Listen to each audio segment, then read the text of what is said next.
দুর্গাপুরে কাকসার বামুনহারা থেকে ধর্ষণের অভিযোগে গ্রেপ্তার এক ব্যক্তি। প্রভাবশালীর ভয় দেখিয়ে এক মহিলাকে হোটেলে ডেকে নিয়ে গিয়ে ধর্ষণের অভিযোগ তার বিরুদ্ধে।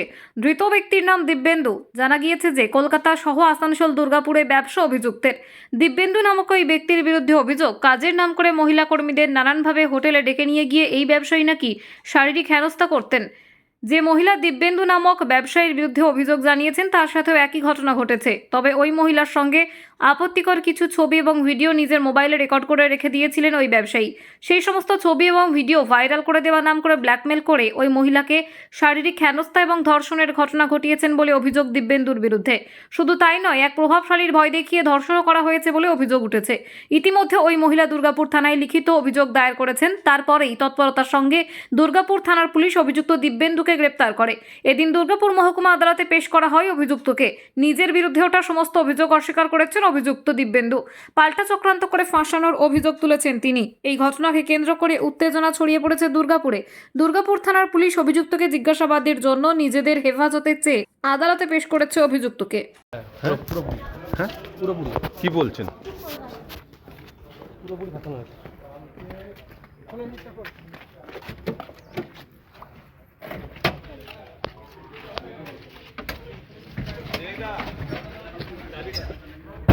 বলছি আপনাকে পুরো ফাঁসানো হয়েছে কি?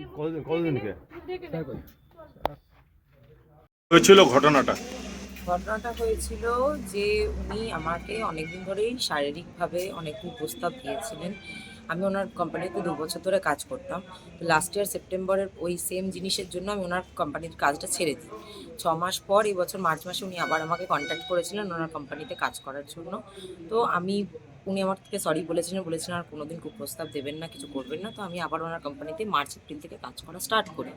কাজ করতে করতে কিছুদিন যেতে না যেতেই উনি আবার সেম জিনিস শুরু করেন যে আমাকে ওনার সাথে শারীরিকভাবে যুক্ত হতে হবে। আমি যখন বলি যে না আমি হব না, তখন আমার কিছু প্রাইভেট ফটোজ নিয়ে, যেগুলো ওনার কাছে ছিল অনেক আগে থেকে, সেইগুলো নিয়ে উনি আমাকে ব্ল্যাকমেল করা শুরু করেন। ব্ল্যাকমেল করেও যখন দেখলো উনি কিছু করতে পারছেন না, আমাকে একদিন মিথ্যে রকম একটা প্ররোচনা দিয়ে আমাকে বললো যে তুমি আসো, যেটা হচ্ছে ঘটনার দিনের কথা বলছি আমি, বলে তুমি আসো, আমাদের নিজস্ব কাজেরও কিছু কথা ছিল, তার বাইরে উনি আমাকে আলাদা করে পার্সোনালি বলেছিলেন আমি তোমার সামনে তোমার ছবি সব ডিলিট করে দেবো। কতদিন আগে? এটা হচ্ছে 19শে নভেম্বরের কথা বলছি। 8ই নভেম্বর এই কথাটা বলেছিল, পরের দিনের জন্য 19 তারিখের জন্য। তো 19 তারিখ আমি হোটেল মরবিতে চেকিং করি, যেটা আমাদের শিডিউল ছিল ওদের ইভেন্ট ম্যানেজমেন্ট থেকে। তো ওখানে চেকিং করি। ওখানে আমরা আমাদের নিজেদের পার্সোনাল যা মিটিং ছিল, যা এই ছিল, সব কিছু কমপ্লিট করার পর আমি যখন ওনাকে পার্সোনালি গিয়ে বললাম যে আপনি এবার আমার ফটোটা ডিলিট করে দিন, আমার সামনেই করে দিন।